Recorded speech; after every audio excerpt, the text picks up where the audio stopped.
Tuesday was a big fine thing. Now they shake that thing. Tuesday was a big pretty thing.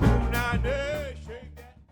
Hey, what's up, everybody? Kelvin Grant here, aka Mr. KG. I am the premier audio engineer at Live from Emmett's Place, and today I want to start something that I hope to become a regular thing. A lot of people have been asking me what types of mics I use, how I approach mixing at Emmett's Place. So I thought it'd be fun to make a series of videos where I pick one of my favorite songs from each of the volumes of Live from Emmett's Place and try to remix the stems and give a little insight into how I approach the mix and the mics I used, and also new mix at the end of it. At the end of the video, I'm going to put a remixed track from the stems. I'm going to go back and mix some of my stuff in a clean environment where I'm not in the middle of the action and I can hear everything and see what I can put together. So without further ado, let's get right into it. I don't want to talk too much, so let's start with the mic selection. Yo, microphone check 1 2. What is this? Okay, the first mic we have here is the Earthworks piano mic. It is a rock solid mic, and it is the only mic that I want to use on the piano. Alright, here we have the M88. It is a dynamic mic. I love the rejection on it, and this is what I chose for the trumpet. It's just a really great mic for horns of all kinds. And here we have the Earthworks SR314. It's a rocket ship and it sounds great. It's a condenser mic and it's for vocals, but I really like it on sax. M160, Bayer Dynamic again. I use this for the heart mic. I sort of aim it right at the drummer's right knee, sort of in the middle of the kit to sort of round out the body of the rack and the snare and everything. Got a Beta 52. It is the workhorse of rock and everything in between. Love it. Gives it a nice thump, nice heart to the kick drum. And what else are you going to put on a bass but a DPA 4099? It is the best for bass. I love it. And last, we have two KM184s, Neumanns. For the drums, I put one under the hi-hat and then one over the ride. Works great. All right, now that we have the mic selection out of the way, I wanted to talk a little bit about the mix and some of the challenges that I had in the room. Emmett's Place is a lot smaller than people think. Whenever someone comes, they always mention that. It's a 5th-story walk-up in Harlem. It's a 1-bedroom, and it ain't that big. Everyone is about like 1.5 feet, maybe 6 inches at times apart, and there's bleed in every mic. Every mic is a drum mic, and I do my best to sort of mitigate these things, but a lot of things I have to change with EQ, or I have to try and find a different mic. I like condensers because they capture a lot of the clarity and the nuances of the instruments. Sometimes dynamics are a little better, but because people move around so much, it's very hard for me to use all dynamics because I would just lose a lot of the sound. So I want to dive into the mix a little bit and show you what I'm talking about and solo some of these mics so you can hear what type of bleed I'm talking about. So let's just start here at the beginning of the piece and we'll listen to a little bit and I'll solo these mics as I can. All right, let's go here. Let's solo the bass mic. So you can hear it's all a lot of drums, a lot of hurling. Hurling's also coming out of a vocal PA too, so there's a little speaker in there so they can hear him over everything. So it's very loud in the room, very live. But I did my best to sort of try not to make it too loud, but he is in the room, so there's also that bleed too. So you can hear the bleed in the bass mic, a little bit of everything in there. Here's the piano mic. Get a lot of everything in the piano mics. They are the Earthworks, so they're omnidirectional. But the piano sound is phenomenal, and the bleed is just, it can't be undone. It can't be helped. So just live with it and move on. Hear the horns. So not a lot of bleed. I think most of the bleed's probably coming from that sax mic. The trumpet mic is pretty rock solid. I love the M88. It has great rejection. But again, you know, it works for trumpet because it's a powerhouse, but sax, I'd miss too much of the breath and the, you know, all the little nuggets that make the sax. I'd lose a lot of that. So that's a little taste of the bleed I'm talking about. And then you'll also notice, I'm gonna jump to the sax solo, the trumpet solo here. So you'll notice in the video that Master Bruce is a little off axis. As most trumpet players, he doesn't, so he moves around a lot. He doesn't play right into the mic, right straight on. And some of that's stylized, some of that's his choice too. And it works, so a lot of this trumpet solo sounds far away, but that's because he is far away from the mic. And he's also being picked up by every other mic, so there might be some, like, a large phase thing that I should look into, but I just don't have the knowledge right now. So if you have any ideas about it, please let me know.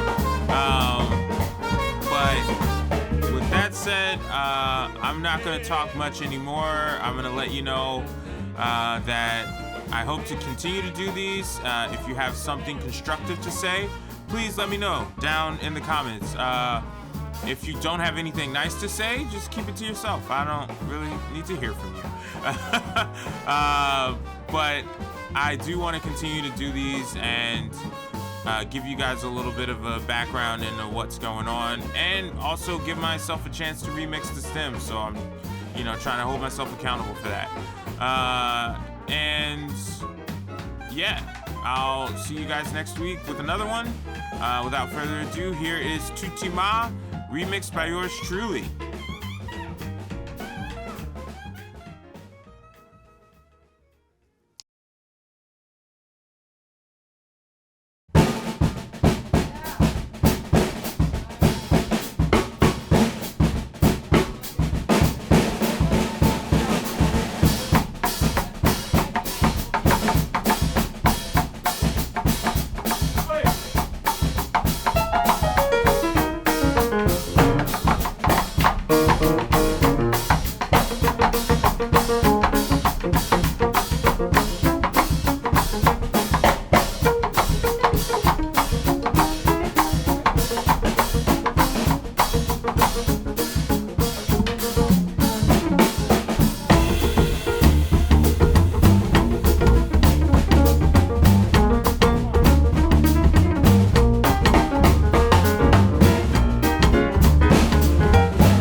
little wine.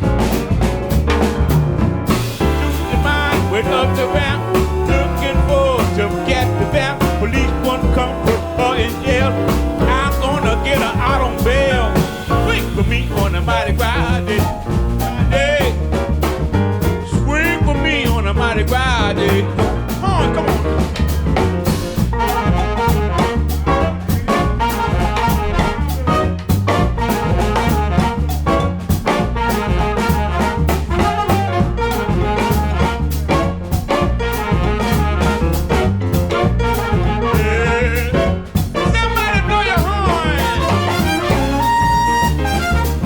Yeah.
Bye.